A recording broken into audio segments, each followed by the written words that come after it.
Hi friends, welcome to cook to easy.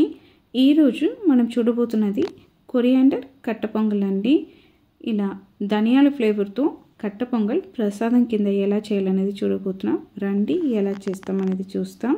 కుక్కర్ని పొయ్యి మీద పెట్టేసి 1/2 కప్ అంతా పెసరపప్పు వేసుకోండి. ఈ పెసరపప్పు అనేది రంగు మారకుండా మనం లైట్గా ఫ్రై చేసుకోవాలండి. ఏ కప్పులో పెసరపప్పు తీసామో సేమ్ కప్పులో 1 కప్పు కొత్త బియ్యం అనేది తీసుకోవాలండి. మనం పెసరపప్పుని ఫ్రై చేసినప్పుడు రంగు అనేది మారకూడదు. లైట్గా పెసరపప్పు స్మెల్ అనేది వస్తే చాలండి. అప్పటికే పొయ్యినిది తీసేయండి. ఇప్పుడు ఈ పెసరపప్పుతోనే బియ్యంని కూడా వేసి మిక్స్ చేసి ఇది నీళ్ళు వేసి మనము నానబెట్టుకోవాలండి. ఇలా కట్ట పొంగల్ చేసినప్పుడు ఈ విధంగా చేసి నానబెడితే పొంగల్ అనేది సూపర్గా ఉంటుందండి. ఇప్పుడు ఈ కట్ట పొంగల్ చేయడానికి కోసం అండి మనం ధనియాల లీవ్స్, అలానే మనం కారంకు తగినట్టు పచ్చిమిర్చి, ఇవి రెండింటిని మనం మిక్సీలో వేసి రుబ్బుకోవాలండి. ఇవి రెండింటిని అండి మిక్సీ జార్కి మార్చుకొని 1 కప్ అంతా నీళ్ళు అనేది యాడ్ చేసుకొని దీన్ని రుబ్బుకోండి. ఫస్ట్ కొద్దిగా నీళ్ళు వేసి రుబ్బిన తర్వాత మళ్ళీ మిగిలిన నీళ్ళు అనేది వేసి రుబ్బుకోండి. మనం పొంగల్కి 1 కప్పు బియ్యం, 1/2 కప్పు పప్పు అనేది తీసుకున్నాము. మనం 5 నుంచి 7 కప్స్ అంతా నీళ్ళు అనేది వేయచ్చు. దీంట్లో ఫస్ట్ కప్పు మనం రుబ్బి తీసుకుని ఈ కొత్తిమీర, పచ్చిమిర్చి ఉండాలండి. అది 1 కప్పు. మిగిలింది 6 కప్పు అయినా 5 కప్పు అయినా మనము నీళ్ళు అనేది మనం తీసుకున్న బియ్యంకు తగినట్టు వేసుకోవచ్చు.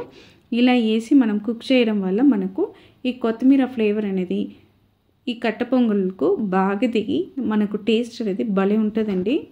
నేనైతే 5 విజిల్ ఇచ్చి తీసానండి. చూడండి, సూపర్గా మనకు పొంగల్ అనేది ఉడికి వచ్చింది.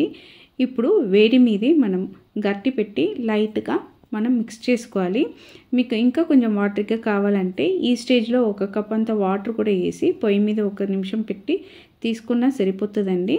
మీకు కట్ట పొంగల్ లూజ్గా కావాలంటే మీరు ఇంకా 2 కప్పు నీళ్ళని వేసుకోవచ్చు. ఇప్పుడు ఈ స్టేజ్లో ఉప్పు అనేది వేసి మిక్స్ చేసి పెట్టిన తర్వాత దీనికి ఒక చిన్న పోపు అనేది వేయాలండి.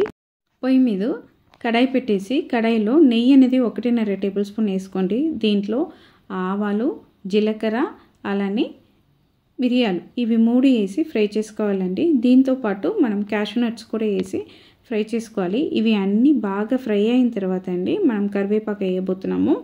మీకు అల్లం కావాలంటే ఈ స్టేజ్లో అల్లం అనేది వేసుకోవచ్చు. అల్లం వేయకపోయినా బాగుంటుందండి. ఇప్పుడు 1/2 టీ స్పూన్ అంతా ఇంగువ కూడా వేసి బాగా ఫ్రై చేసుకోండి.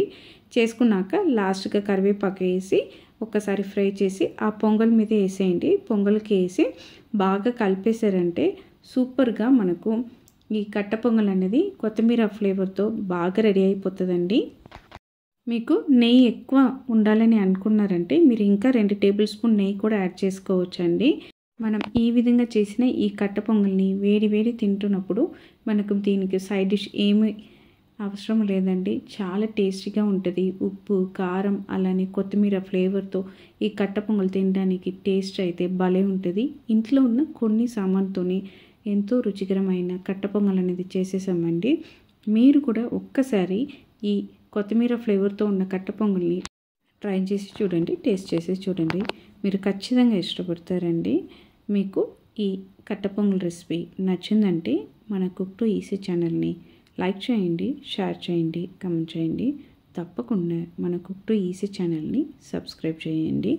అందరికీ బాయ్ అండి.